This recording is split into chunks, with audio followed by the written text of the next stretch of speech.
So time now to take you through the morning papers, and here with me to review them are the journalist and broadcaster Vidisha Mamata and the editor at Spiked, Tom Slater. So very good morning to both of you. Lovely to see you both. So let's dive in. Quite a few different stories around actually on the front pages, aren't there, this morning? Vidisha, you were taken with the Daily Express's front page, which talks about a potential snap election. I mean, they're not saying imminently, but they're saying that strategists are tipping October next year as a possible polling day. What do you make of it? Well, it's really interesting because clearly someone has been leaking to the Daily Express.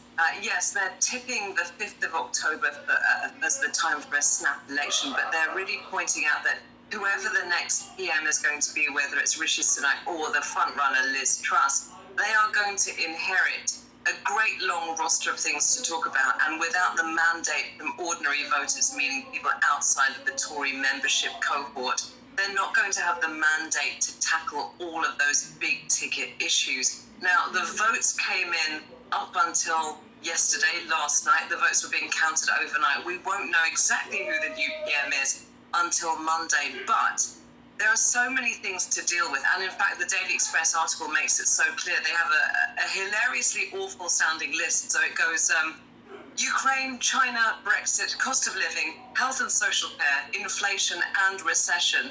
All these beautiful images you see of Truss coming up onto the stage and saying, well, I welcome everyone.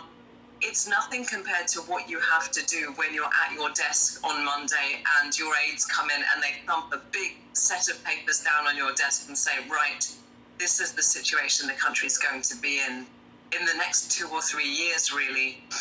And you need the support of voters, you need the support of ordinary people to get anything past the line. Yeah, that's interesting, isn't it? And in fact, the Eye is reflecting on a lot of what Vidisha was saying there, isn't it, Tom?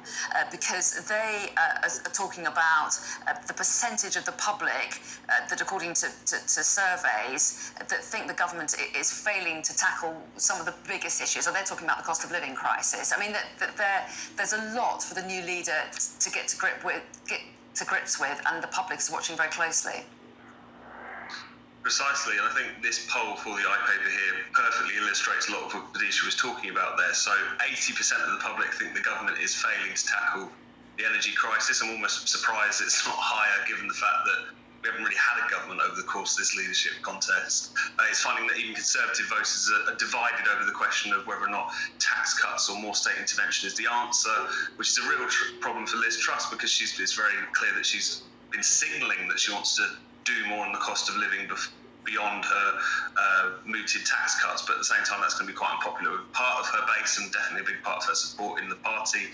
And also 53% are saying that they'll keep the heating turned off, and 86% say that they'll cut back on their spending, which on the one hand sounds quite sensible. Of course, people will be looking to make cutbacks and so on, but that of course has knock-on effects. If particularly older and vulnerable people aren't using their heating, that can end up with them being more likely to be ill and having to use the health service.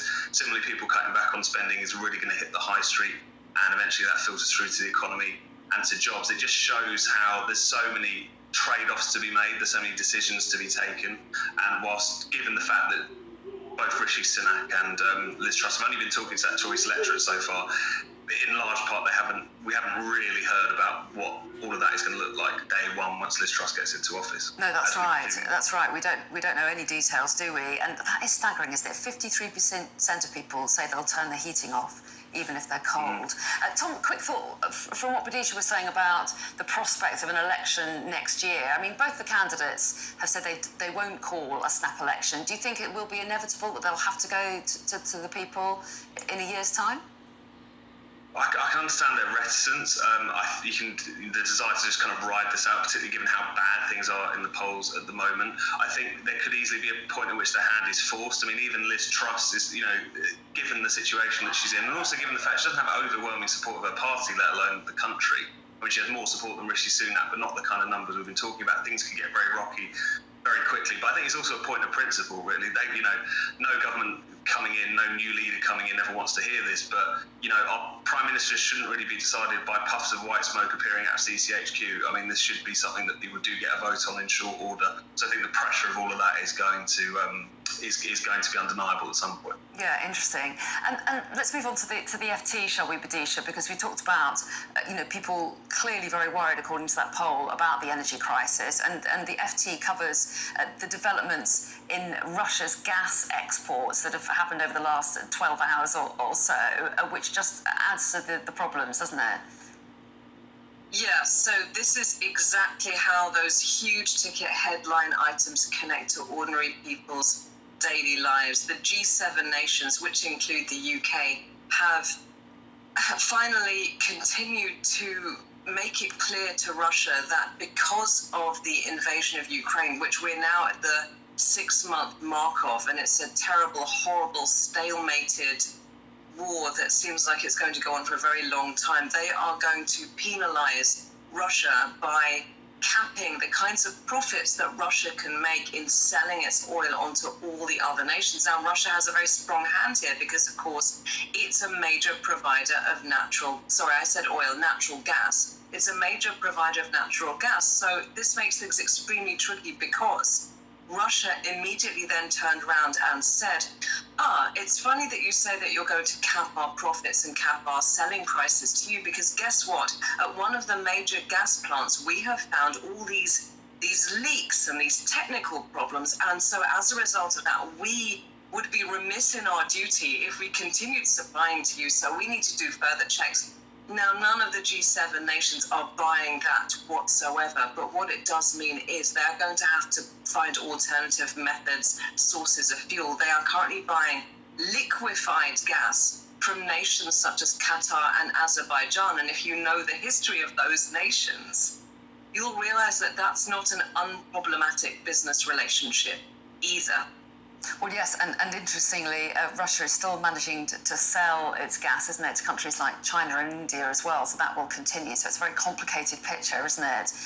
Let's move on, though, shall we, Tom, to the Daily Mail next. And this is the second day that it's had a headline about the proposed investigation into Boris Johnson and his handling of Partygate in the House of Commons. So what are they saying today? Yes, indeed. I mean, just when you thought things couldn't get any worse, Partygate is back. And it's unfortunately. But this is a very striking development. So the government had commissioned a legal advice from Lord Pannick, his very well-respected QC, into this investigation by the Commons Privileges Committee, which is into, I should say, whether or not Boris Johnson misled Parliament when he got up all those times and said no rules were broken during the whole Partygate scandal.